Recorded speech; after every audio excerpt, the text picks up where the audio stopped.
San Miguel Foundation, we're really here to bring our resources to the people who need them. Not only make a network of farmers, but we also want to introduce urban agriculture to Filipinos.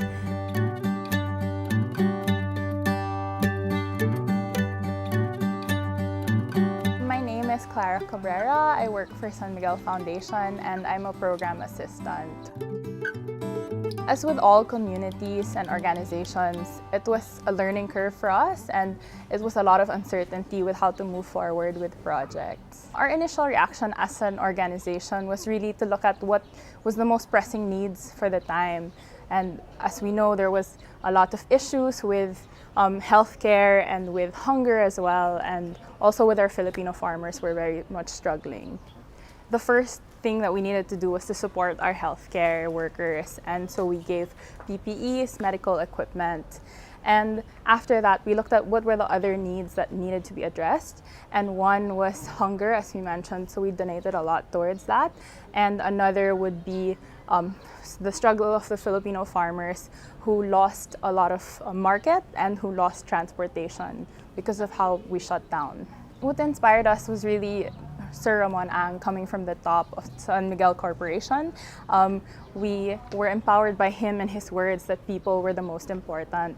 And so he let us put our full force into supporting the needs of the people during this challenging time. For Better World, we have Better World EDSA, which is a testing lab that we started because of the pandemic. And we also have Better World Tondo, where we support the community of Tondo and have feeding programs there. And Better World Diliman naman, it's an ethical marketplace, as we'd like to call it, wherein we support Filipino farmers from across Luzon, thanks to our partners of Rural Rising. And we bring it here to open a new market to the Metro Manila customers. We were introduced to Ace and Andy of Rural Rising Philippines, and they came to us with their plight and the plight of the farmers who needed support during that time because, as I mentioned, a lot of people were losing money because they had nowhere to sell it. Restaurants were closed, schools were closed, and all of that. And when they came to us, we saw that we had an opportunity to provide resources. And this space that we have, this Better World Diliman space, and together we set this up. And now this is what we had for almost a year now. What's it for? It's for mainly for the farmers. The farmers are a priority, but it's to open a new market for them, and we're able to transport the goods here all the way from Benguet, from Nueva Ecija, Nueva Vizcaya, all those areas. It's also for the people here in Metro Manila. They have access to cheaper and ethically sourced vegetables and fruits. So now Rural Rising, they're coming up with cottage industries that the farmers made. So we have tuyo here and coffee and all of those other things that are not, so they're not only focused on farming itself, but they also have other means of income. The products come directly from the farmers of Benguet, and also from specifically a lemon farmer that Ace and Andy of Rural Rising partnered with. And so things like that, it's very much a partnership with them, with the farmers. From the beginning of the pandemic, a lot of the farmers were having such a hard time selling their products. They would even be willing to give it for free. And what Rural Rising is doing is they're buying it at ethical prices that they would make sure that the farmers would come out earning and that they'd have a sustainable income. And up till now, we're continuing to do that with them. So even if the market's stable now, it's still a good partnership to have with them, and that they have stable income from our partnership with them. Now, aside from supporting them, we're also trying to bring more awareness to urban agriculture as a whole. So we're starting urban gardens across Metro Manila to bring awareness to agriculture and the benefits of agriculture and how important our farmers are to the nation as a bedrock of the Philippines. For Better World Diliman, we want to continue supporting Rural Rising, and hopefully the network will grow even more, and we'll continue to find ways to give new sources of income to our farmers. And also, we really want to bring urban agriculture to Metro Manila And so we're hoping that in the future we'll see a movement of agriculture, not just in Luzon coming inside, but as NCR also. So it will be a whole nationwide thing, a nationwide network. In bringing our resources to the Filipinos and to those who need them, one example would be now we'd like to connect Better World Diliman to our San Miguel Corporation employees and bring access to cheaper and ethically sourced vegetables and fruits. And with things like that, we really see how we're able to bring our connections and our resources together to make a better world.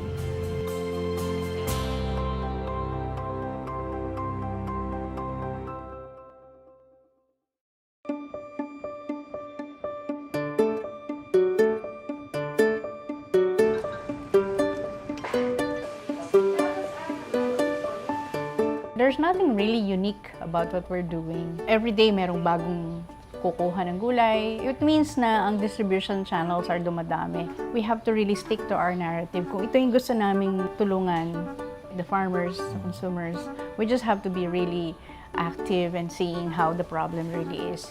Do something about it. Hindi lang siya lip service.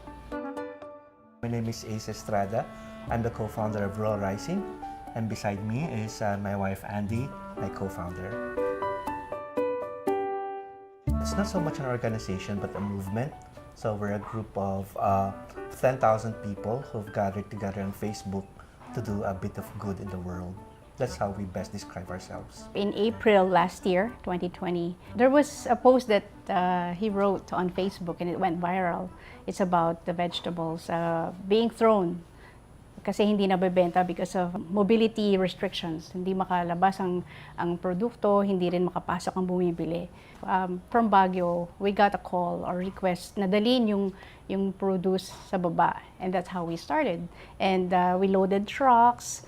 We thought, okay, it's a one-time thing, and then every week, and then thrice a week, and then the rest is history. It's not so much about the logistics kasi maraming truck and the trucks want to magbiyahe, and then the government of Benguet gave us trucks to use. It's so much about where to bring them when we're in Manila. So in the beginning, we started bringing the produce to EDSA. We stopped on the sidewalk and then waited until morning. We brought them to basketball courts or even barangay halls. Nakikiusap kami and asking people who wants to buy, follow us here in Quezon City. Or sometimes follow us here in Mandaluyong, or even near the new Bilibid prisons. So we were like a traveling gypsy circus containing vegetables. Yes. Because we're not from Metro Manila. We're from Baguio. We're from Baguio and we're doing it remotely because hindi rin kami makalabas eh. We're doing everything on the phone and then just contacting people we know in Manila and then pwede bang pakisalubong tong truck. So it's really we were not sure kung saan mabubulok ba yung gulay namin pagdating sa Metro Manila. We're very surprised kasi this company, how many years old, centuries old, and then they would want to work with an entity that's only 3 months old. At that time, yeah. And we said, what are their motivations? Why would they want to help us? And we realized that we're sharing the same soul, and that to have San Miguel with us amplifies what we want to do, because that's exactly what they want to do too in the pandemic. So we were very lucky. They were at the right place, and we were at the right time too for them, with them.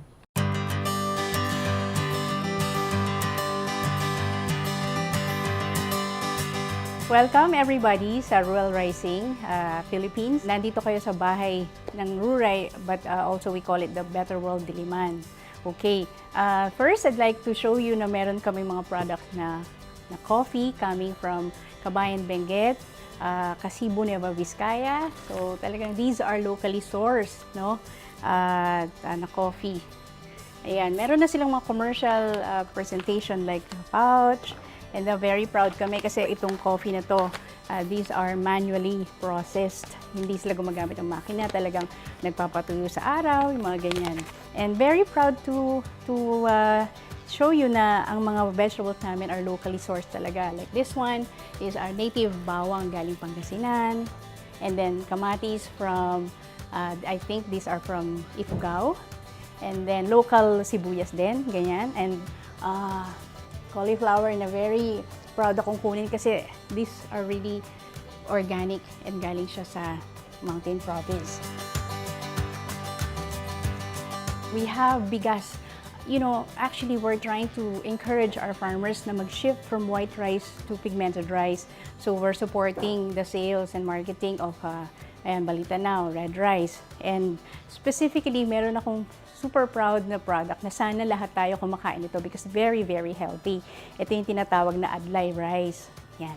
So makikita nyo dito yung mga bayong. Ito yung mga pinaglalagyan namin ng mga binibentang mga or binibiling gulay galing sa rural rising. Ito yung mga basket weavers from Luciana, Laguna. So yan. So ito yung mga gulay. These are all from Cordillera, most of them. Sabi ko nga, we are trying to promote organic farming. So as much as possible, kumukuha kami sa organic farms. Makikita nyo naman, very pretty.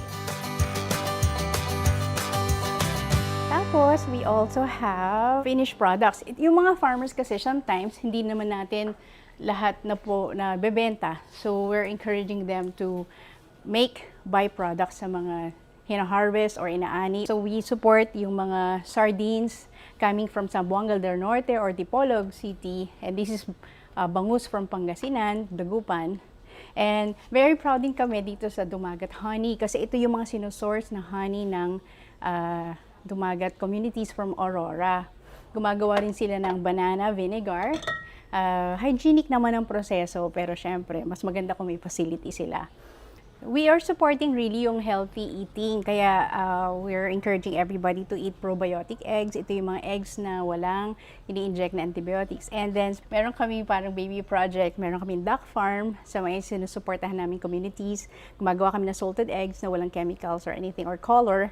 And ito yung pinoproduce galing sa nuno sa punso. Then finally, we have products na gawa ng iisang farmer dun sa Tarlac. Ito yung Lisbon lemons. Medyo ginawa na namin siyang concentrate kasi syempre we have to help them. Hindi lahat makakabili agad ng lemons but maraming production. So we create Lisbon lemon concentrate.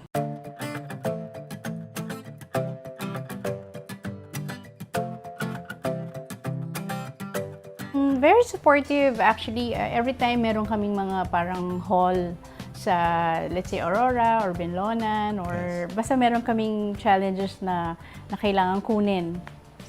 Kasi right now, we only have our private car and we're being endowed a delivery van. Could go more often into the provinces, take back more produce, and pagdating sa Manila, we could actually deliver directly to our members, like free delivery. So, that would be a game changer kasi the price would be cheaper. It will really affect yung pagliliit yung cost for our consumers. Right now, what we're doing is we're selling the vegetables at a little above something called the farm gate price. And pinapatungan namin siya ng mga 5 pesos, 10 pesos to move that produce from the probinsya to Manila. And we add our admin cost. Now, with this truck from San Miguel, we would be able to kind of cut again into that cost and pass it on to our consumers.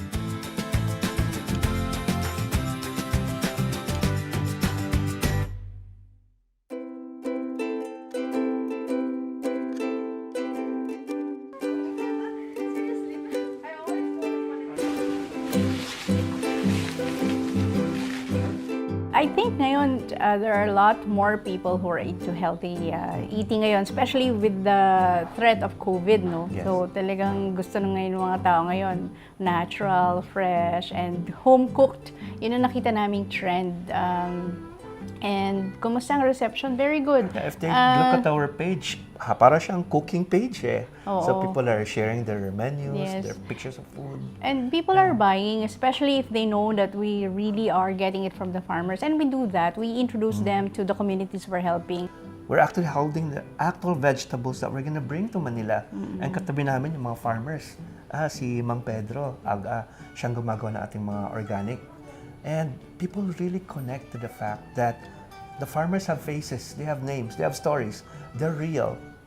So I think this is the strength of rural rising. We are able to bring the stories, not just the vegetables, to our consumers.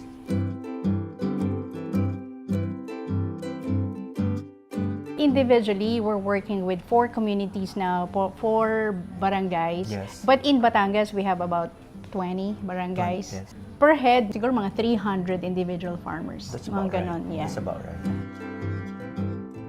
ano ba yung talagang help the farmers. Kasi, pagkatanim niya, hindi naman siya mag-stop kumain eh. Hindi naman siya mag-aantay ng anihan, tapos doon pa lang siya babangon ulit. Hindi eh. It's a daily thing. These are really normal people na nagtanim, nag-aantay ng ani.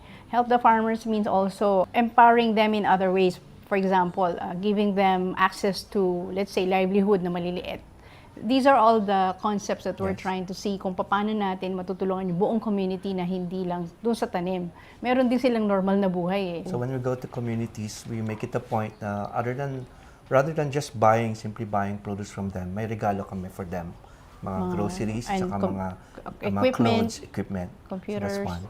We're also starting up a learning library for children in Gabaldon, Nueva Ecija, where the students can go there and learn and use the books donated by our members. There's this elementary school in San Leonardo where we work with the children to be better fed. So, maliliit, small impacts, small ripples in the pond. But the whole point of what we're doing right now with San Miguel is not so much to become the biggest NGO saving the world kind of thing. No, it's creating small ripples in the pond na lalaki dahil ginagaya. We are hoping that they would follow the example of what we're doing. We're 9 months old now, and we've reinvented ourselves every day. Every time we go out in our car and we talk and we go on the road, we reinvent ourselves. If we feel that we can do some good in this part and then kaya palang hingiin, kaya palang kunin sa bulsa, we'll do it. So, every day we talk to new people and ideas emerge. Ay, pwede palang gawin yun. Uy, kaya pala natin to. we hope to be able to spread yung efforts the whole country. So, I mean, San Miguel being multinational, definitely I'm sure they could help us. And they're probably just testing the waters with us. They're probably seeing if we're just a COVID baby and we're gonna give up soon. They're probably seeing how far we want to go with this. Yes. And we only need to ask. The best thing about San Miguel is it's a company with heart. And this heart is what we share, like I said in the beginning. So I believe that there's a lot more for us in San Miguel and a lot more work to be done in the future.